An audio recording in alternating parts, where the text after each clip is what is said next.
The sea off Okinawa in the spring of 1945 is deceptively calm. But for the crew of an American destroyer on radar picket duty, this calm is a lie. They call this assignment a death sentence, and for good reason. Out here, miles from the main fleet, you are the bait, you are the tripwire. You are the first to die.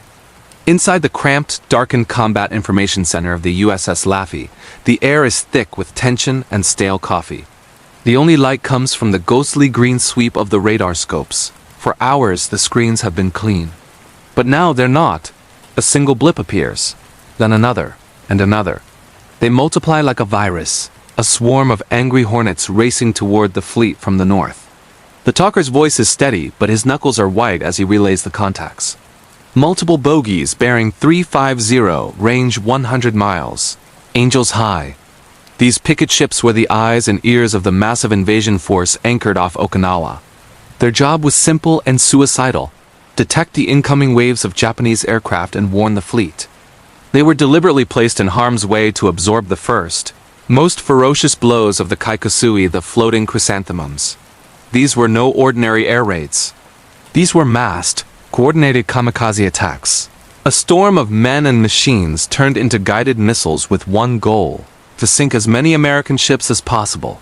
The picket line was where that storm would break. And on this day, April 16th, the USS Laffey, a tough little Sumner-class destroyer, is standing watch. She's no stranger to a fight.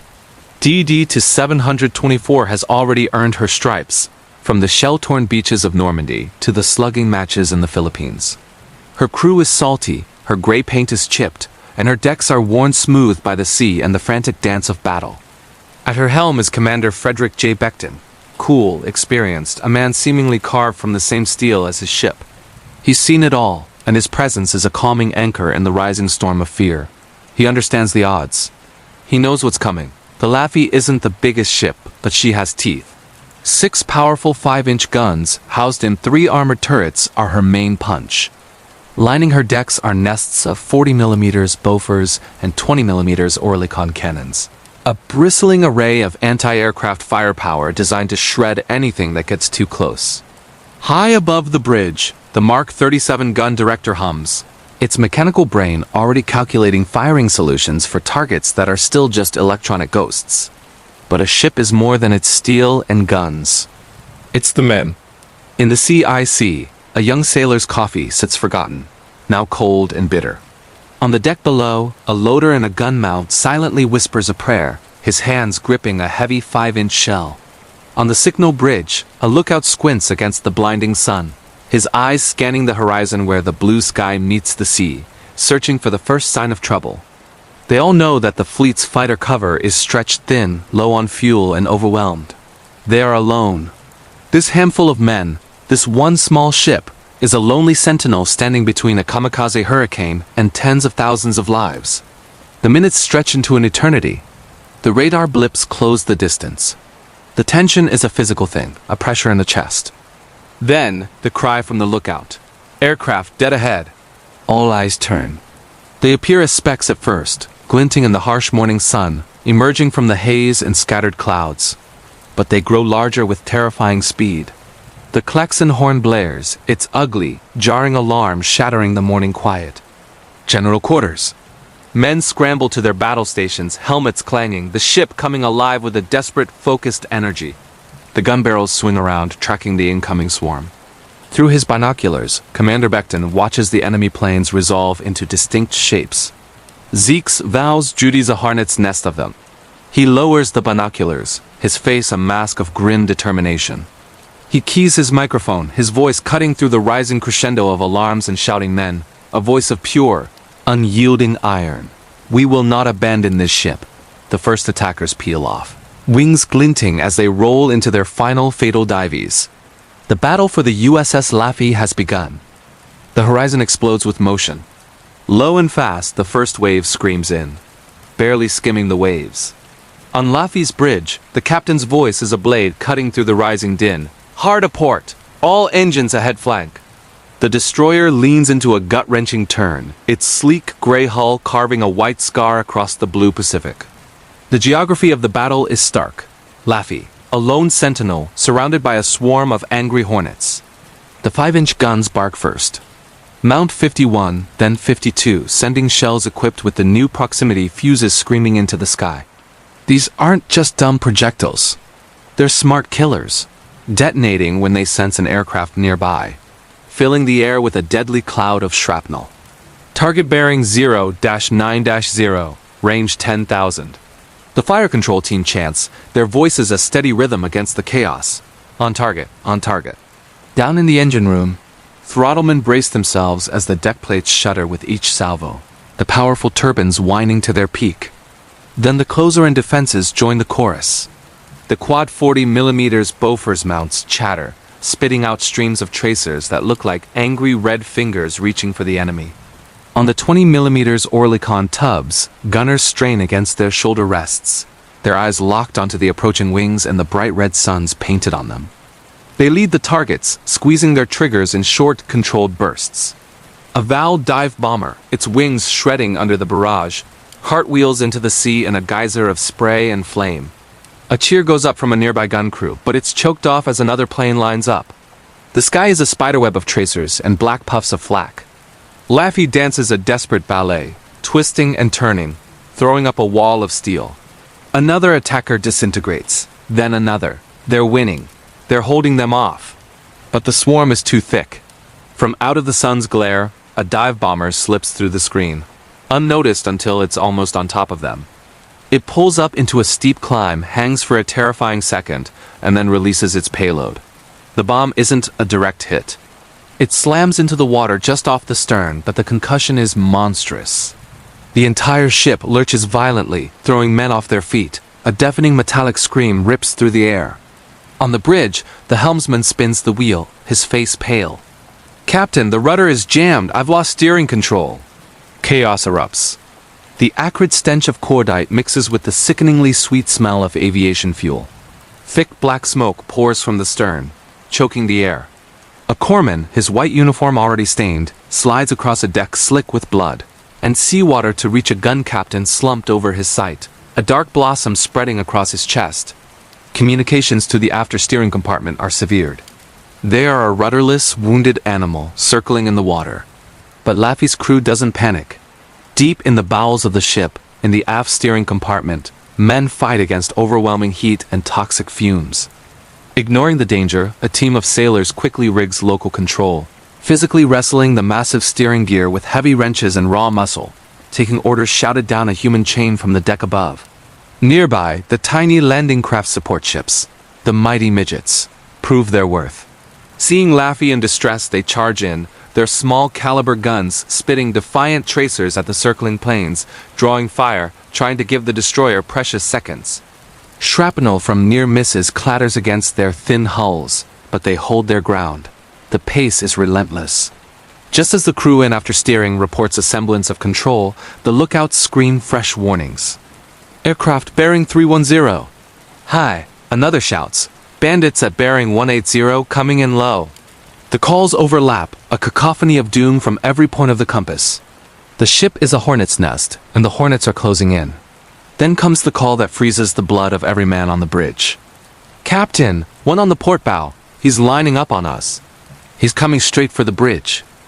The relative quiet shatters. From the low clouds, a dark shape hurtles toward them.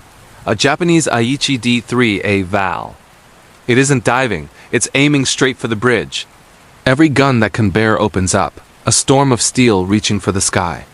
Tracers stitch lines across the plane's fuselage, but it keeps coming, a missile with a human pilot. At the last possible second, it jinks, shredding itself across a 40mm gun mount on the port side. The explosion is deafening, a flash of orange and black that throws shrapnel and bodies across the deck. Before the smoke even clears, another attacker is in. This one, a Yokosuka D-4Y Judy, screams in from the starboard quarter. It's too fast, too low. It clips the mainmast with a horrifying screech of tortured metal, then cartwheels into the aft smokestack, erupting in a greasy, black fireball. The impact is staggering, knocking men from their feet. A third plane follows, dropping its payload just as Laffey's gunners tear it apart. A 500-pound bomb rips through the main deck near gun mount 53, tearing a jagged hole in the ship's steel skin. The main fire control director is gone, its delicate electronics obliterated. The ship's automated gun-laying system is dead. In that instant, every gun crew on the ship switches to local control. There are no more computers, no more radar-fed solutions. It's back to basics. Young gunners, some barely out of their teens, are sighting down their barrels by eye, leading the streaking targets by pure instinct and the muscle memory drilled into them for months. They are the system now. They swing their heavy mounts, tracking the enemy through clouds of smoke and the spray of near misses, their knuckles white, their jaws set. The ship is a cacophony of roaring guns, shouting men, and the shriek of incoming planes.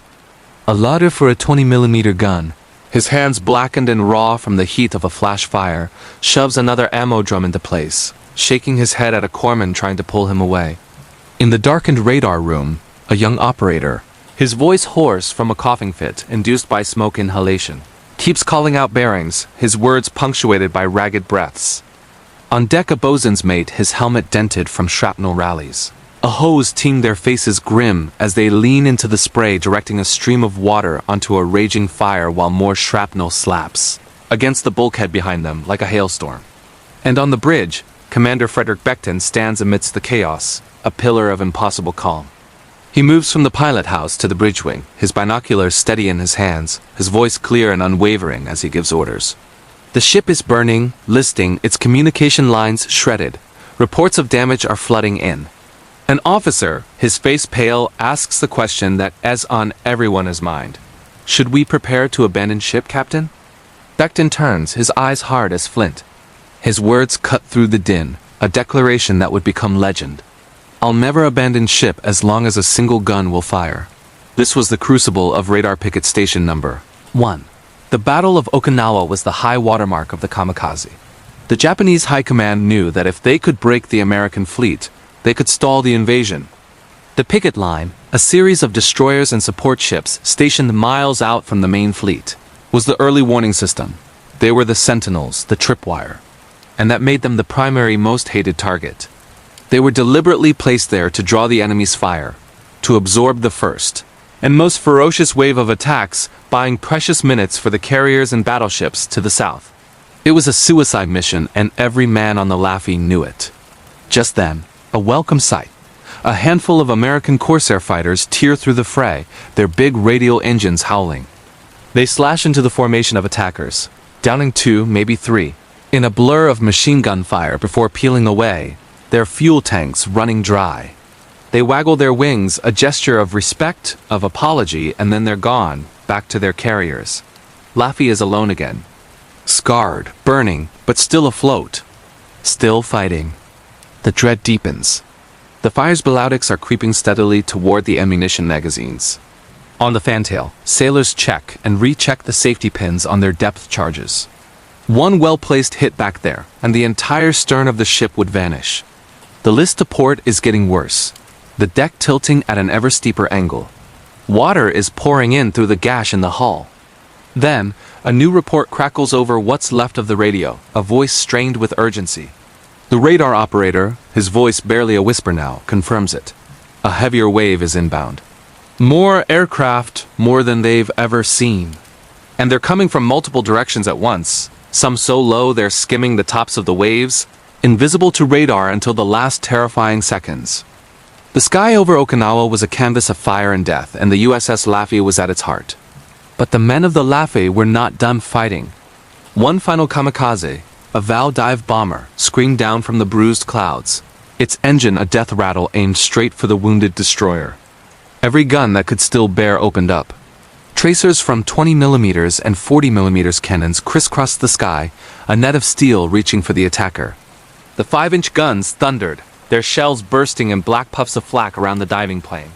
For a moment, it seemed unstoppable. Then the storm of lead found its mark.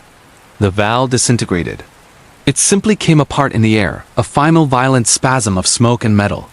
A wing cartwheeled past the bridge, its landing gear snagging on a gun mount before splashing into the sea.